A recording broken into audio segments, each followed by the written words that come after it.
Let's talk about the best meal that you could eat to help reduce plaquing in your arteries or even help prevent cardiovascular disease. Now, I've done a lot of videos on what to avoid to prevent heart disease. Today, I'm going to primarily focus on what to eat, okay? But we first have to give you a little background of what is going on behind the scenes as far as cardiovascular disease. And primarily, we're going to talk about plaque. Now, what is in plaque? Plaque is a combination of calcium, protein, and cholesterol. Many times the calcium is the result of biofilms. So what's a biofilm? It's a colony of microbes that these microbes have built these little calcium igloos or shells to protect themselves so they can go underneath the radar. So when you see calcium plaque in the arteries, underneath that plaquing, there could be a microbial community. And biofilms tend to accumulate on roughened edges, right? If the arteries were nice and smooth and strong, they probably would never accumulate on the arteries. But the question is, what causes them to get stuck on the inside of the artery wall, in your coronary artery, for example? Well, that would be some type of, they call it lesion or oxidation or inflammation or damage from excessive sugar in the diet. It could be you're diabetic. You could be a pre-diabetic. It could come from omega-6 fatty acids, junk foods, alcohol, all sorts of things. So when you see plaquing, you're also going to see this LDL, a very specific kind, the small, dense particle size. And that's correlated too with a high sugar, high carb diet. And some of this cholesterol in this little package, and that's what the LDL is. It's a protein that carries cholesterol.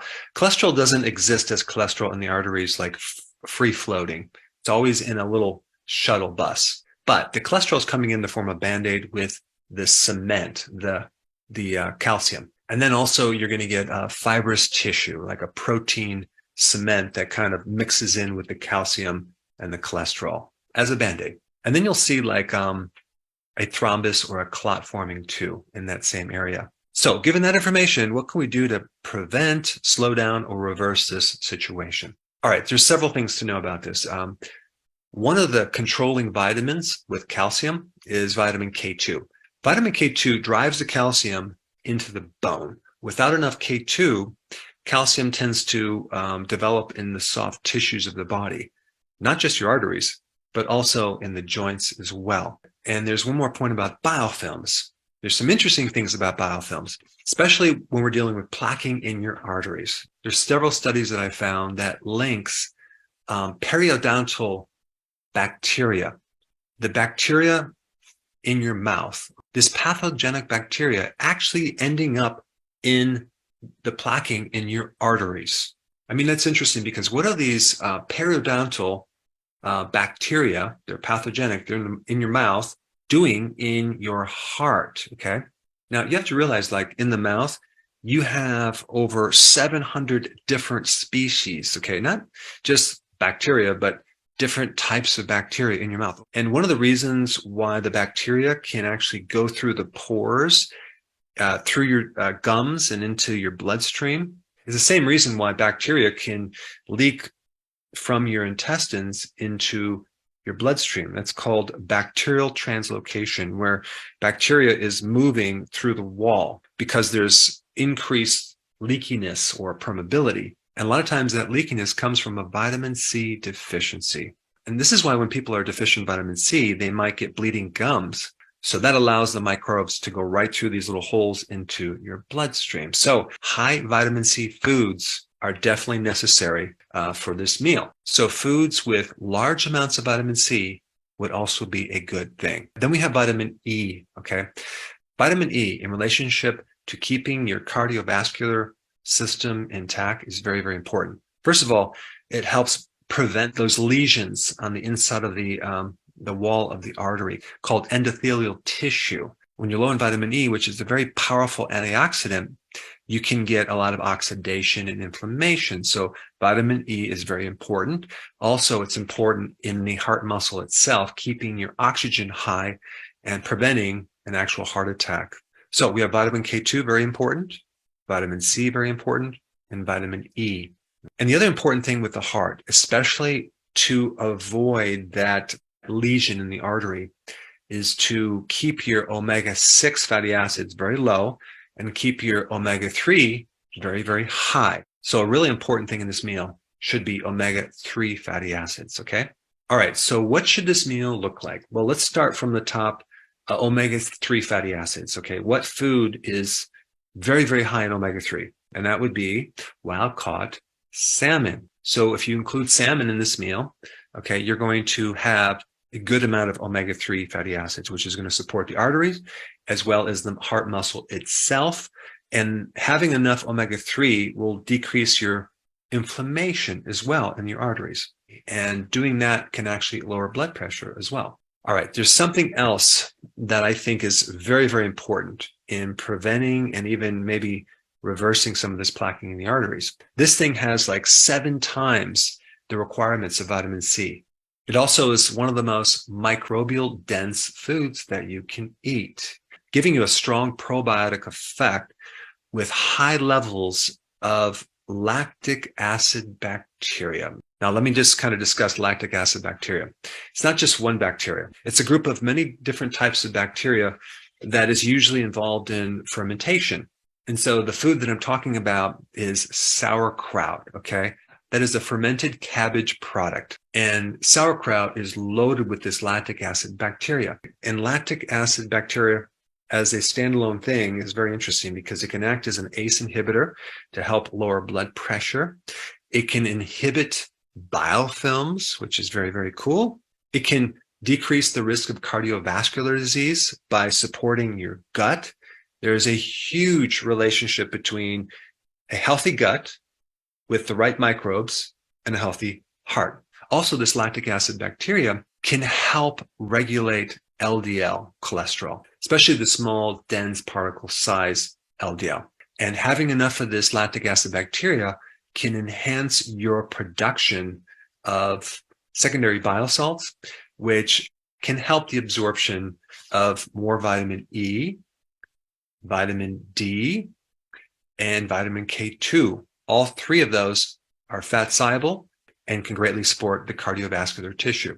And it just so happens that sauerkraut is loaded with vitamin K2. Now, normally vitamin K2 is in like certain hard cheeses, fats, but microbes can also make K2. Just to summarize what sauerkraut is, it's a superfood for the heart. It supports the gut lining to prevent these microbes from traveling through a leaky gut up into the heart. It has many different diverse types of microbial entities that can greatly help you in many different ways. And then sauerkraut's loaded with vitamin K2 to keep the calcium out of the arteries. It's loaded with vitamin C, like I said before, 7 times the RDA. So that gives you a tremendous amount of vitamin C that can directly inhibit biofilms as well as act as an antioxidant in your arteries, preventing these lesions or damage to the wall of the arteries. Remember, the biofilms can only stick to an area that's roughened or irritated. So if your arteries are smooth, they can't quite stick to the inside of your arteries to form the plaquing in the first place. And the last part of this meal is a big arugula salad with several things in it, which I'm going to cover. But arugula as a vegetable is a superior salad green compared to regular lettuce because, first of all, it's cruciferous, so it's really good for the liver. It's bitter. It has blood glucose lowering properties. It's loaded with something called DIM, which can help lower biofilms directly. It also has fiber to feed the bacteria, and it's also loaded in potassium, which can help keep the arteries softened so your blood pressure can stay normal. And then, of course, on that salad, I would put extra virgin olive oil, the real stuff. It has significant effects on blood pressure. Not to mention, it has very powerful anti-inflammatory effects as well. Then I would also add apple cider vinegar, but you can also use balsamic vinaigrette.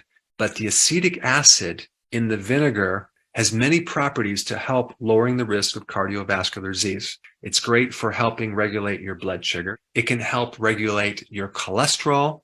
It can help mobilize your bile salts, and it has anti-inflammatory properties. And then if you add sunflower seeds, okay, we can spike more vitamin E. And like I said before, vitamin E is very, very important. Now, the next thing I'm going to talk about is a hard cheese, okay? Hard cheeses are loaded with vitamin K2.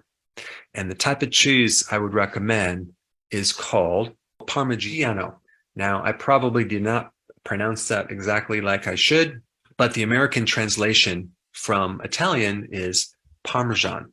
But apparently there's been a lot of lawsuits involving this topic because apparently Kraft trademarked this English translation from the real Parmesan cheese in Italy, because the real Parmigiano version of that cheese is only produced by a collective group of farmers in northern Italy that keep their standards very, very high. And this has been going on since the Middle Ages. It wasn't until only fairly recently that Kraft came in there and started to make it. But unfortunately, there's a big difference in how they make it in America versus how they make it in Italy. In Italy, they age it for like 1 to 3 years compared to in America. I think they age it for 10 months.